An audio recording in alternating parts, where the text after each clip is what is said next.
ஸ்ரீ கிருஷ்ண பகவான் வாக்கியம். அர்ஜுனா, துரியோதனன் முதலிய சகல ராஜாக்களுடையவும் வாழ்நாளின் இறுதியை நாம் கண்டிருக்கையாலே அவர்களையெல்லாம் நாசம் செய்வதற்காக கோரமான உருவத்தோடு வளர்ந்து அவர்களை அழிப்பதே பயனாக இப்பொழுது ஆரம்பித்திருக்கின்றோம். உன்னுடைய முயற்சி இல்லாமலே இந்த துரியோதனாதிகளும் மற்றும் உனக்கு எதிரிகளாய் நின்ற இவ்வீரர்கள் யாவரும் என்னுடைய சங்கற்ப மாத்திரத்தால் நாசமடைய போகிறார்கள். ஆகையால் அவர்களை எதிர்ப்பதற்காக நீ எழுந்திரு. சத்ருக்களான அவர்களை ஜெயித்து கீர்த்தியை பெற்று தர்மமாய் கொல்லப்பட்டபடியால் 2 கைகளாலும் போர் புரிய வல்ல நீ அதற்கு காரணமாய் இருத்தல் வேண்டும். மேலும் துரோணர், பீஷ்மர், கர்ணன் முதலானோர்களும் அபராதிகளாகையாலே நம்மாலேயே கொல்லப்படுவார்கள். ஆகையால் அவர்களை பந்துக்கள் என்றும் ஆசிரியர்கள் என்றும் போகத்தில் பற்றுடையவர்கள் என்றும் நினைத்து இவர்களை நான் எவ்வாறு வதைப்பேன் என்று மனதில் சிறிதும் வருத்தமின்றி ஜெயிக்கப்பார். இவைகளை கொல்வதின் மூலம் உனக்கு சிறிதும் தயை என்பதே வேண்டாம். மேலும் யுத்தத்தில் ஜெயமும் உனக்கே கிடைக்கும்.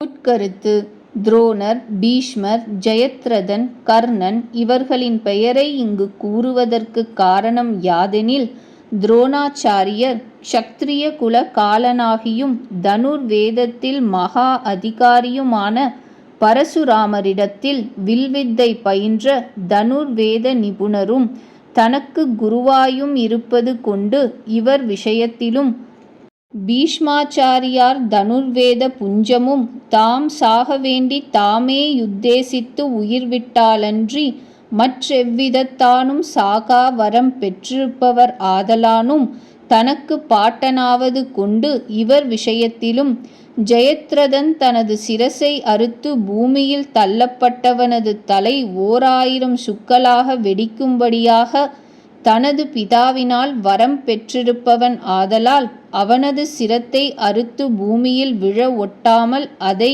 என்ன செய்வதென இவன் விஷயத்திலும் காண்டவன தகன காலத்தில் உயிர் தப்பி அர்ஜுனனை கொல்ல பிரதிஜ்ஞை செய்து கொண்டு கர்ணனிடத்தில் வளர்ந்து கொண்டிருக்கும் நாகபாசத்திற்கு எவ்வாறு தப்பி பிழைப்பதென கர்ணன் விஷயத்திலும் அர்ஜுனனுக்கு சங்கை உண்டாயிருப்பது கொண்டு இந்நாள் வரை மட்டும் குறிப்பித்ததாம். சஞ்சயன் வாக்கியம். இவ்வாறு எம்பெருமான் அருளிச் செய்ய கேட்டு அர்ஜுனன் அவரை தெண்டன் சமர்ப்பித்து மிகவும் பயத்தாலே நடுநடுங்கி மறுபடியும் கீழ் விழுந்து கைகளை கூப்பிக்கொண்டு எடுத்த சொல்லை முடிக்க மாட்டாதபடி இந்த விண்ணப்பம் சொல்லலாயினன். ஓ ரிஷிகேஷா, இந்த யுத்தத்தை காண்பதற்காக வந்த தேவர், கந்தர்வர், சித்தர், இயக்கர், வித்யாதரர், கிண்ணரர், கிம்புருஷர் முதலானோர் உள்ளிட்ட சகல லோகத்தாரும் தேவரீருடைய அனுக்கிரகத்தாலே சர்வேஸ்வரனான தேவரீரை சேவித்து தங்களுடைய கீர்த்தியை கண்டு சந்தோஷிக்கின்றனர். தேவரீருடைய ரூபத்தை கண்டு பயந்தவர்களான இவ்வரக்கர் குழாங்கள் மூலைக்கு மூலை 10 திக்குகளிலும் பயந்தோடுகின்றன. எல்லா சித்த புருஷர்களும் தேவரீரை நமஸ்கரிக்கின்றனர். ஆனால் தேவரீருடைய பெருமைக்கு இவையெல்லாம் தகுந்தவைகளேயாம். ஓ ஜெகன்னிவாச, அழிவற்ற ஜீவஸ்வரூபமும் தேவரீரே, சத்தும் அசத்தும் தேவரீரே. அதாவது நாம ரூபங்களாலே பிரித்தறியப்படுவதால் காரியமான நிலையில் சத்து என்றும், அவ்வாறே நாம ரூபங்களாலே பிரித்தறிய போகாமையாலே காரணமான நிலையில் அசத்து என்றும் சொல்லப்படுகின்ற பிரகிருதியும் தேவரீரே. இவ்வகைத்தான பிரகிருதி தத்துவம் என்ன? இந்த பிரகிருதியோடு வந்த ஜீவ தத்துவம் என்ன? இவ்விரண்டையும் கடந்த முக்த ஸ்வரூபமான தத்துவம் எதுவோ அதுவும் தேவரீரே. ஆகலின் தேவரீரே ஆதி தேவனும் புராண புருஷனும் இவ்வுலகிற்கெல்லாம் ஆத்மாவாய் நின்று தரிக்கின்ற ஆதார பொருளும் தேவதைகளுக்கு ஆதியானவனும் பரம புருஷனும் நீரே. இந்த பிரபஞ்சத்திற்கு சிரேஷ்டமானதாகிய பிரளய காலத்தில் அடைகின்ற ஸ்தானமும் அறிகின்றவனும் அறியத் தகுந்த வஸ்துவும் உத்தமமான ஸ்தானமும் நீராகவே இருக்கின்றீர். சகல பிரபஞ்சங்களும் உம்மாலே வியாபிக்கப்பட்டு இருக்கின்றன. உட்கருத்து: பிரளய காலத்தில் அடைகின்ற ஸ்தானம் என்று மேலே கூறினமையால் உத்தமமான ஸ்தானம் என்று அருளியது மோக்ஷத்தை என்று கொள்ளப்பாற்று. கிருஷ்ணா, வாயு, அக்னி, வருணன், சந்திரன் எல்லாம் தேவரீரே. சகலமான பிரஜைகளுக்கும் பிதாக்களான பிரஜாபதிகளுக்கும் பிரமனார் பிதாவாகையாலே அவர் சகல பிரஜைகளுக்கும் பிதாமகன்.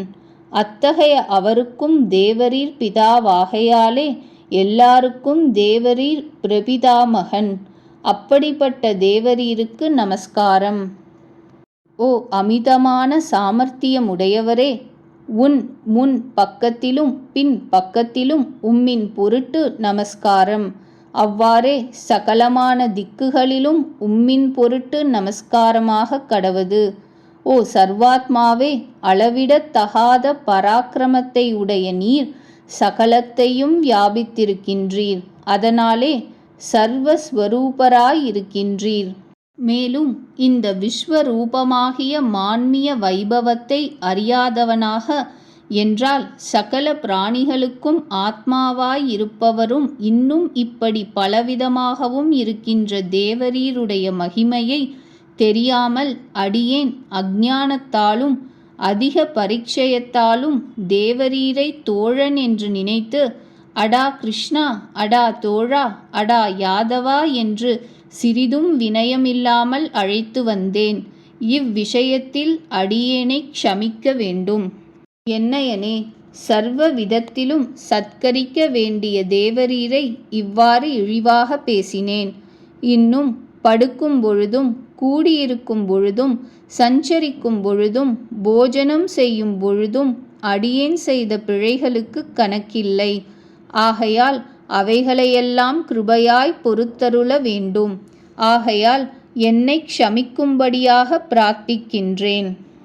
ஒப்புயர்வற்ற பெருந்தகையோய், சராச்சர ரூபமான சகல லோகத்திற்கும் தேவரீரே பிதாவாயும் குருவாயும் இருப்பதால் எல்லோராலும் பூஜிக்கத் தகுந்தவராயிருக்கின்றீர். ஆகையால் இம்மூ உலகத்திலும் கருணை முதலிய எவ்வித குணங்களாலும் தேவரீருக்கு சமானமானவர் கிடையாது. அவ்வாறிருக்க அதிகனாய் ஒருவன் இருப்பானோவென்கின்ற சந்தேகத்திற்கு இடம்தான் உண்டோ? ஆகலின் ஈசனும் துதிக்கத் தக்கவனுமான தேவரீரை தண்டன் சமர்ப்பித்து க்ஷமிக்கும்படி பிரார்த்திக்கின்றேன். குற்றம் செய்தவனாயினும் புத்திரன் பிதாவை வணங்கினானாகில் அந்த பிதாவும் அப்படியே இஷ்டமானவன் அவன் தோழனை தண்டனிட்டு வேண்டிக் கொண்டானாகில் அந்த தோழனும் இறங்குவது போல அடியேனிடத்தில் விசேஷ கடாட்சம் உள்ளவரான தேவரீர் பிரியனான அடியேனுக்காக எல்லாவற்றையும் பொறுத்து அருள வேண்டும். ஜெகந்நாயகா, ஒரு நாளும் கண்டிராத தேவரீருடைய உக்ரமான விஸ்வரூபத்தைக் கண்டு அடியேன் உள்ளம் களி கூர்ந்தது. மறுபடியும் பயத்தால் நடுக்கம் உண்டாகிறது. ஆகையால் சகல லோகங்களுக்கும் இருப்பிடமாய் பிரம்மாதிகளான சகல தேவர்களுக்கும் ஈசனான எனது ஆண்டவனே, அடியேனுக்கு முன்போலவே தேவரீர் சுப்பிரசன்னமான திருமேனியோடு சேவை சாதித்து அருள வேண்டும். முன்போலவே கிரீடமும் கதையும் திருச்சக்கரமுமாக தேவரீரை வணங்க விரும்புகிறேன். ஆகையால் 1000 திருக்கைகளுள்ள இந்த விஸ்வரூபத்தை மாற்றி சதுர்புஜனாக இருந்த முன் சேவையையே காண்பித்தருள வேண்டும்.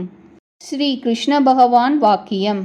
அர்ஜுனா, பிரகாச ரூபமானதும் சகல பிரபஞ்சத்தையும் வியாபித்ததும் நாசமற்றதும் ஆதியில் உள்ளதும் உன்னை தவிர மற்றொருவராலும் முன் பார்க்கப்படாததுமான எனது இந்த உத்தமமான ரூபம் எதுவோ அது அனுக்கிரகம் செய்ய விரும்பிய என்னாலே உனக்கு எனது ஆத்ம யோகத்தாலே காண்பிக்கப்பட்டது.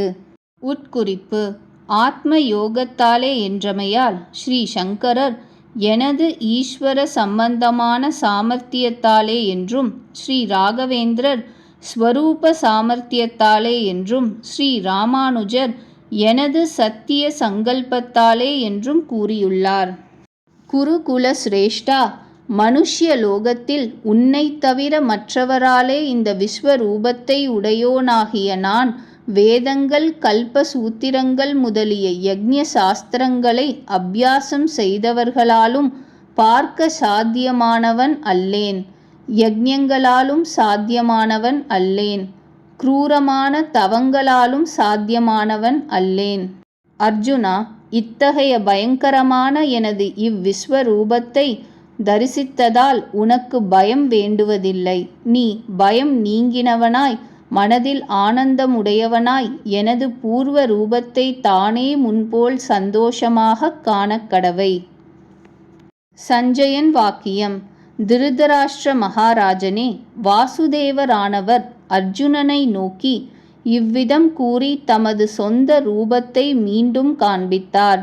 அபரிமிதமான அருளுடைய அவர் சாந்த ரூபத்தோடு கூடினவராய் பயந்திருக்கின்ற அர்ஜுனனை மீண்டும் தைரியப்படுத்தினார்.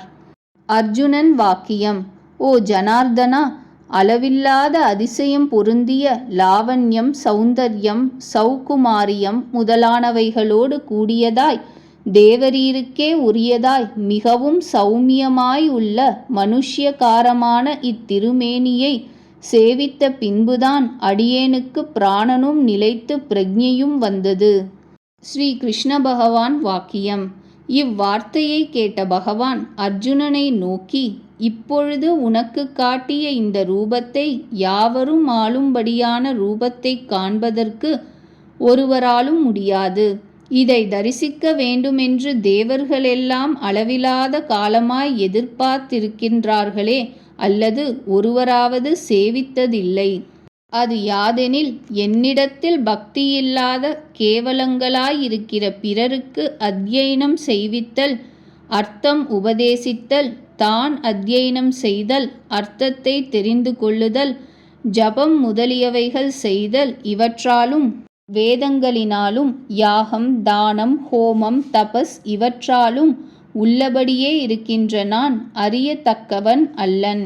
வேறொரு பிரயோஜனத்தையும் விரும்பாத பக்தியினாலோ வெனில் உள்ளபடியே சாஸ்திரங்களைக் கொண்டு அறியவும், உள்ளபடியே நேராக பார்க்கவும் பிரவேசிக்கவும் தகுந்தவன். அவ்வாறே இந்த ஆத்மா பிரவச்சனம் செய்வதினாலும் அடையத்தக்கவன் அல்லன். தியானிப்பதினாலும் அடையத்தக்கவன் அல்லன்.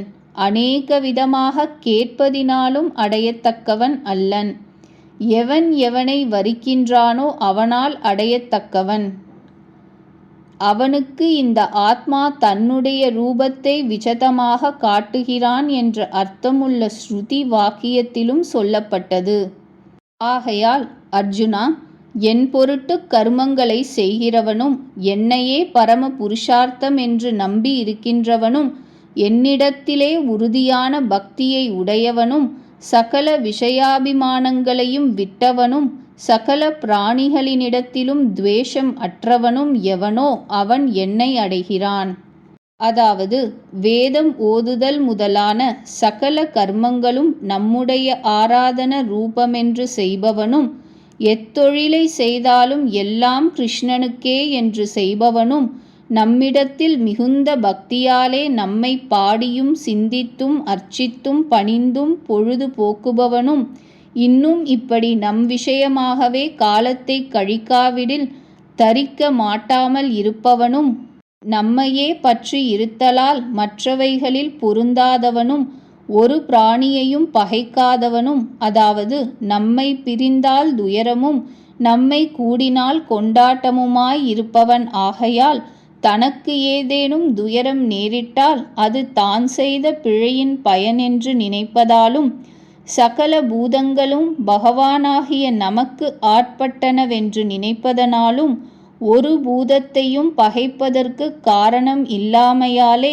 பகைக்காதவனும் எவனோ அவன் தோஷங்கள் யாவையும் ஒழித்து எப்போதும் நம்மையே அனுபவிப்பான் ஆவான். 11வது அத்தியாயம் முற்று பெற்றது.